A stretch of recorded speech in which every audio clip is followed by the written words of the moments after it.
Hello, my friends. My name is Kelly Sebolai. So recently I had a conversation with my sister Molly, and she asked me of the areas that I did not want to compromise on before I got married. And I would like to share those with you as well. Number one was my faith.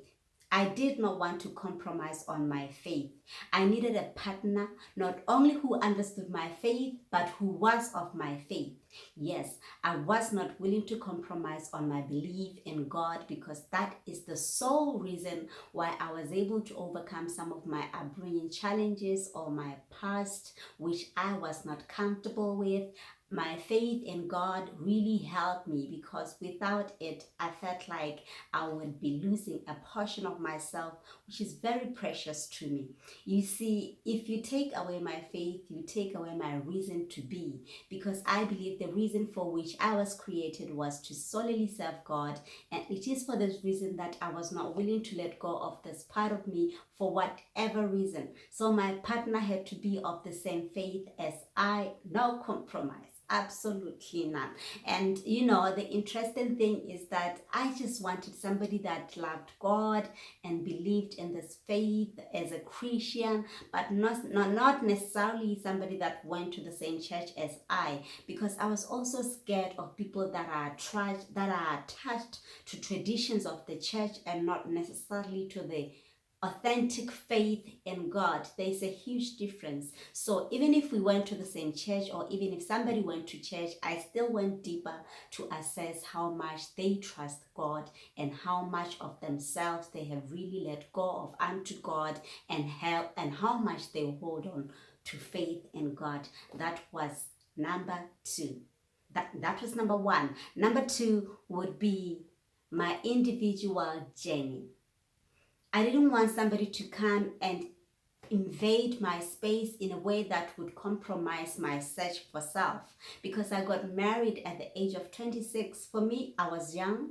I was still searching for myself. I was searching for my purpose in God, and I didn't want anybody to bring about rules that would undermine my search for self. So I needed somebody who would be very understanding, that if I come crazy with a dream, they would sit down, listen to me, and just say, go ahead. You see, when we have established that we are of the same faith, we have the same understanding of the laws and the rules of the Bible that govern us, then we ought to understand that then our pursuance of self will not contravene the very principles we both adhere to. So I was certain that if we are of the same faith, then possibly we are both pursuing our individual journeys of trying to search for our sole purpose in God. So yes, I was looking for a partner who would allow me to dream and be crazy while I'm at it, because God is creative, and I wanted somebody who would allow me to tap into my creativity as well. Lastly was my family. Anybody who's read our book, Brought Up Just Right, will understand some of the challenges that we had to encounter, me and my siblings, without our parents as a family. I wanted somebody who would be very accepting of my siblings, that they too would end up loving them, not necessarily as much as I did. And because I wanted this from a partner, I too was willing to give the same. I was willing to love their family and to just try to get along with everybody, and ultimately just fall in love with them the same way he loves them. So you see, to everybody that is single, I want you to value your season of solitude and use it to define who you are. Use it to understand the very things that you hold esteem, which you are not willing to let go of. Because ultimately, when you get into the institution of marriage, you are going to have to work for it, and build a home with a person that is not related to you, a person that you did not grow up with in oftentimes, and a person you do not know fully. So if you have established just the core things of your life, odds are you will be in the right position rather, to choose the right person at the end of it all. And I want us to value that. If you have defined fully who you are, odds are you will understand even the partner you are looking for. Don't be in a hurry. Just take your time to understand self, to understand who you are.